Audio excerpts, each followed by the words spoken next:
আসসালামু আলাইকুম। আমি আছি বারোয়াউলিয়া অন্যতম হজরত খাজা খানজাহান আলী আনহুর মাজার শরীফ, সোনাডাঙ্গা বাগেরহাট।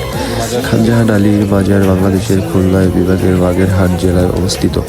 হজরত খাজা খানজাহান আলী আনহুর জন্ম ভারতে হলেও বাংলাদেশের যশোর বাগেরহাট অঞ্চলে তিনি ধর্ম প্রচার করতে আসেন। তিনি বাগেরহাটের বিখ্যাত ৬০ গম্বুজ মসজিদ নির্মাণ করেন।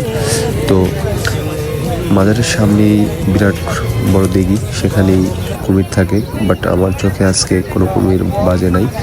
তো এখানে যারা আসেন বা এই বিষয়ে যারা জানেন, শুনছিলেন যে অনেক আগে একটা কুমির মারা গেছে। তো মাজারের ভিতরে যারা দায়িত্বে আছেন, তো ওখানে আমি দেখলাম যে খুবই সিন্ডিকেট আর কি। তো যাই হোক, ওখানে যারা যাবেন ওখানে মাজার জিরত করে চলে আসবেন। ওখানে কোনো টাকা দেওয়ার নিয়ম নাই বা টাকা কেউ চাইলে দিবেন না। এটা হলো আপনার ব্যক্তিগত ব্যাপার যদি কিছু মাজারে দেন।